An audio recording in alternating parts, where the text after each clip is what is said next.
8 अगस्त साल 1942 महाराष्ट्र के एक छोटे से मैदान में ऑल इंडिया कांग्रेस के सभी छोटे बड़े नेता एकत्रित हुए।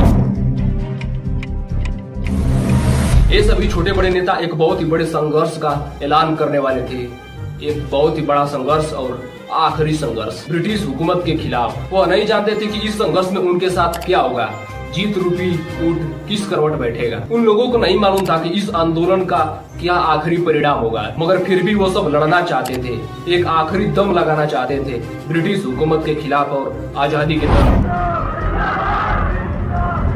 कुछ समय के बाद लाखों लोगों की भीड़ को महात्मा गांधी द्वारा संबोधित किया गया।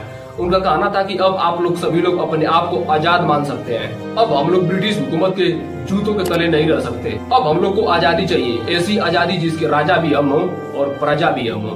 अब मैं आप लोग को एक मंत्र देना चाहता हूँ, ऐसा मंत्र जो आजादी का मंत्र होगा। इसे आप लोग अपने दिल में बसा लो और इसे हमेशा याद रखना। वह मंत्र था डू और डाई, करो या मरो। अब हम आजाद होकर रहेंगे। अब हमें आजादी चाहिए, पूर्ण रूप से आजादी।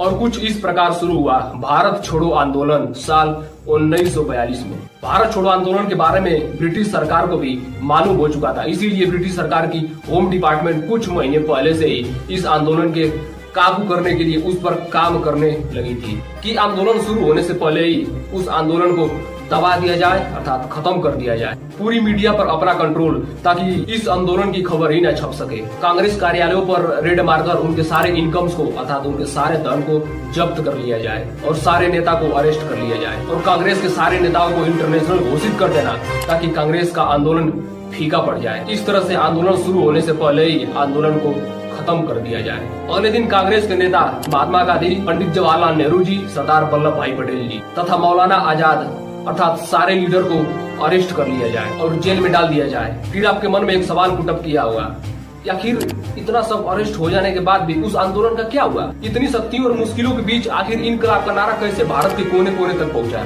और कौन वो गद्दार थे जो ब्रिटिश सरकार के साथ थे? तो आइए समझते हैं भारत छोड़ो आंदोलन की एक जबरदस्त दास्तान आज के इस वीडियो में।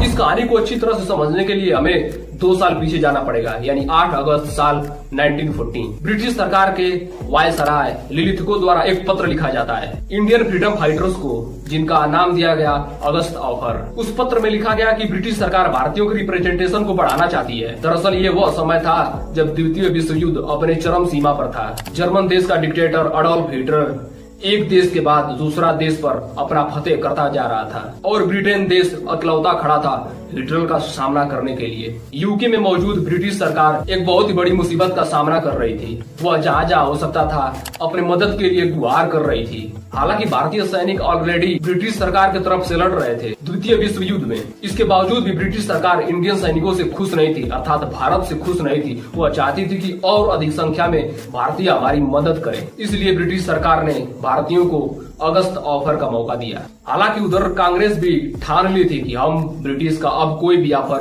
स्वीकार नहीं करेंगे, क्योंकि अब हम पूरी तरह से आजाद होना चाहते हैं। इन्होंने कहा अगर ब्रिटिश सरकार चाहती है कि इंडियन कोऑपरेट करे उनके साथ, तो इंडिया को पूरी तरह से आजादी चाहिए। इस तरह से ब्रिटिशों द्वारा भेजा गया अगस्त ऑफर पूरी तरह से फेल रहा। फिर 1942 में एक और पत्र सुलहनामा भेजा गया भारतीयों को, जिसका नाम बताया गया क्रिप्सन मिशन, जिसके लीडर थे स्टैफोर्ड क्रिप्स। इस मिशन का मतलब था कि भारतीयों को आजादी तो देंगे, मगर द्वितीय विश्व युद्ध के बाद। अगर देखा जाए तो यह ऑफर थोड़ा अच्छा था पहले वाले ऑफर से, मगर अफसोस की बात कि इंडियनों ने इस ऑफर को भी ठुकरा दिया। इंडिया का सिर्फ और सिर्फ एक मकसद था, पूरी तरह से आजादी और सिर्फ पूरी तरह से आजादी। कुछ समय बाद लगभग 14 जुलाई 1942 में वार्धा नामक कमेटी में एक मूवमेंट शुरू करने का रूल बनाया गया। उस वक्त कांग्रेस के बड़े बड़े लीडर जैसे पटेल जी, राजेंद्र प्रसाद जी तथा जयप्रकाश नारायण जी अपना बहुत ही इंटरेस्ट दिखाया इस मूवमेंट में। वार्धा मीटिंग के लगभग 9 दिन बाद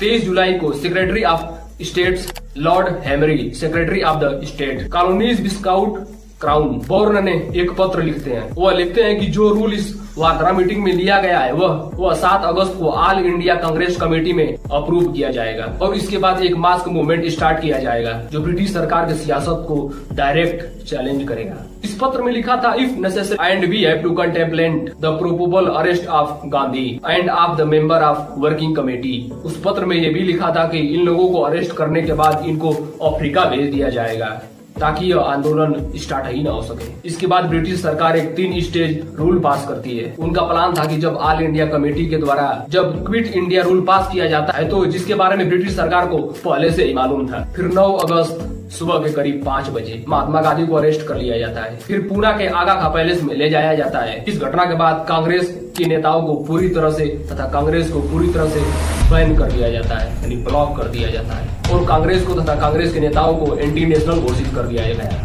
उस वक्त भारत देश में 2 दल थे, मुस्लिम लीग तथा हिंदू महासभा। इन दोनों दल के ऊपर कोई रोक टोक नहीं था क्योंकि ये दोनों दल भारत छोड़ो आंदोलन का सपोर्ट नहीं कर रही थी। कांग्रेस को तथा कांग्रेस के नेताओं को पूरी तरह से डिस्टर्ब करने के बाद हमारी कहानी में एक लड़की की एंट्री होती है। उषा मेहता जी अपने कुछ साथियों के साथ मिलकर एक ट्रांसमीटर की खोज करती हैं और एक चोरी से रेडियो स्टेशन शुरू करती हैं, Congress radio 42.3। This is the Congress radio calling on 42.34 meters from somewhere in India। इस स्टेशन के चलते कांग्रेस के आवाज को पूरे देश में तथा देश के कोने कोने तक भेजा गया, जो ब्रिटिश सरकार को सीधा टक्कर देने लगे। ये चैनल ब्रिटिश सरकार को इस चैनल को खोजते समय लगभग 3 महीने का समय लग गया। इस 3 महीने के अंदर पूरे भारत के कोने कोने तक इस आंदोलन की खबर पहुंच चुकी थी कि आंदोलन का आगाज हो चुका है और अब हमें आजादी चाहिए। और लगभग 12 अगस्त को ब्रिटिश सरकार द्वारा उस चैनल को तथा उस चैनल को चलाने वाली महिला को अरेस्ट कर लिया गया। जिस वक्त यह आंदोलन शुरू हुआ उस वक्त नेताजी सुभाष चंद्र बोस जर्मनी के एक शहर में थे। वहाँ से ही नेताजी सुभाष चंद्र बोस लोगों को जागरूक कर रहे थे अपने आजाद हिंद रेडियो के चलते। हालांकि महात्मा गांधी और नेताजी सुभाष चंद्र बोस दोनों के विचार अलग अलग थे, लेकिन इस आंदोलन में दोनों ने एक साथ खड़े हो गए। उन्होंने इस मूवमेंट को गोरिल्ला नॉन वायलेंट वारफेयर का नाम दिया। महात्मा गांधी के भाषण ने लोगों को इस हद तक जगा दिया कि हम सोच नहीं सकते। मतन गिरी हजरा, जिनकी उम्र लगभग 72 साल बताई गई, जो बंगाल के प्रेसिडेंसी में रहती थी, जिनको बूढ़ा गांधी के नाम से भी जाना गया। साल 1942 में वो अपने जिले में लगभग 6000 से ज्यादा लोगों के साथ वह उन लोगों का नेतृत्व कर रही थी। उनका मकसद था कि अपने बगल के पुलिस स्टेशन पर अपना झंडा यानी भारत का तिरंगा लहराना। आंदोलन के काफिले को वह वंदे मातरम को अकलित कर रही थी और तभी पुलिस की बंदूक से उनको 3 गोलियां लगी और वह जमीन पर गिर गई, तिरंगा को हाथ में लिए। 1977 में यानी आजादी के 30 साल बाद हजरा वह पहली आजादी की महिला बनी जिसका मूर्ति बनाया गया कोलकाता के मैदान में। 1977 Matangini Hazra's statue was erected in Kolkata city. It was the first statue of a woman to come up in the big city. Quit India के आंदोलन में बहुत से लोगों ने अपने आप को देश के नाम कर दिया। लोगों द्वारा कुछ जगहों पर ब्रिज को उड़ाए गए, फोन के तार काटे गए तथा रेल की पटरियों को जाम कर दिया गया। यूपी तथा बिहार में उस समय थाना जलाओ तथा स्टेशन फूंक दो के नारे देखने तथा सुनने को मिले। सब लोगों का केवल और केवल एक ही मकसद था, आजादी आजादी। 31 अगस्त को वायसराय लिलिथगो एक पत्र में लिखते हैं कि जिस आंदोलन से मैं यहाँ लड़ रहा हूँ वह अपनी इतनी विकराल रूप धारण कर ली है कि 1855 में मैंने आखिरी बार इसे देखी थी। ब्रिटिश सरकार के सारे आंदोलन फेल होते हुए प्रतीत हो रहे थे।